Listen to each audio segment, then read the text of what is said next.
Today's session will be about registration of real estate project, but before we go further, I would like to give a brief introduction about the Real Estate Regulation Development Act 2016. This Act of Parliament of India seeks to protect home buyers as well as helps to boost investment in the real estate industry. This Act establishes real estate regulatory authorities in each state, which not only regulates the project but also act as an adjudicating body for speedy dispute resolutions. This Act came into force on 1st May 2016 with 59 of 92 section notified, but remaining provisions came into force on 1st May 2017.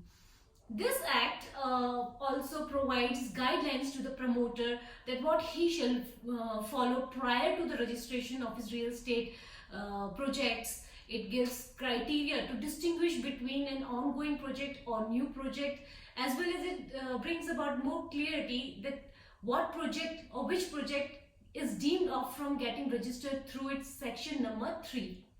Thereafter comes section 4, which states that every promoter shall make an application of the application to the authority for the registration of his project in such form, manner, within such time, and accompanied by such fee as may be. Promoter comes with his query of how he can register his project in an authority. We instruct him to first of all log in to the HRERA website by creating his user ID and password and fill REP1 form, that is part A to H.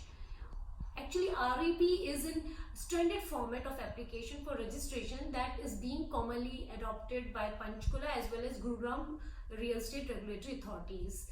As the name suggests, it has 7 heads that is part A to part H, which derives a brief information from the promoter about his projects. It can be regarding the identification of the applicant, it can be about the financials, it can be about the project details, and it can be about the statutory approvals, etc, etc. Also, when promoter fills this REP form, a unique temp ID is generated which remains till the project receives its permanent RC number, that is registration number. Furthermore, the formats of DPI annexures, project proponents, drafted allotment letters, BBA, conveyance deed are also shared with the promoter for his better understanding.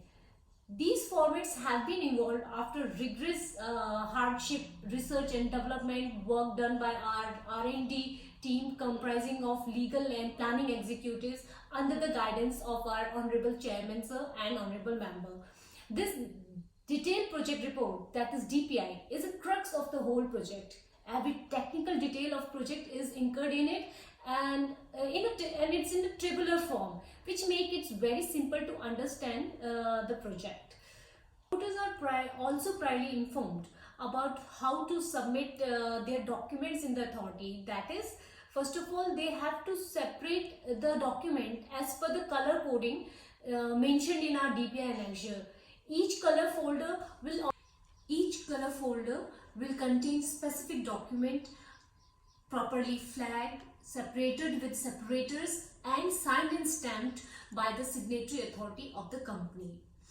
Now these folders are like green, red, yellow, blue. In green, we seek for the information like REP1, part A to H, DPI, the detailed project report information, the land and license related documents, as well as your statutory approvals. In red color folder, we seek information regarding project proponents like your company directors, chairmen, and their details like PAN card number, their CIN number, their address, telephone number, email IDs, etc. In yellow folder, we seek information about the plans and which should be of A1 size and laminated. In blue folder, we seek for the information of financial of the project. Now, to facilitate the promoters, these folders are made available to them by our authority itself, so that they also have to submit a soft copy of their documents in the CD in the same manner as they have submitted in the folders. Deficiency notice is prepared by the planning executive and given to the promoter either by hand or through mail. Then the promoter is given a 10 days duration to do the compliance. Thereafter, hearing date is given on the very next Monday from the completion of 10 days, in which matter is heard by the authority in the presence of Honorable Chairman, Honorable Members, Branch Head, the concerned planning executive and the technical person from the promoter side having BR on his name. If all the compliances are done by the promoter, authority approve for the registration number. Otherwise, next date is given to them. If promoter does not seem to be serious and they are not doing the compliances on time, then authority takes serious action and reject the application. Also, if the major deficiencies which promoters are not able to accomplish and it's taking quite long time, then also application is sent back and the promoter is asked to resubmit the application when all the required documents are there, and they can come back to the authority to resubmit it again.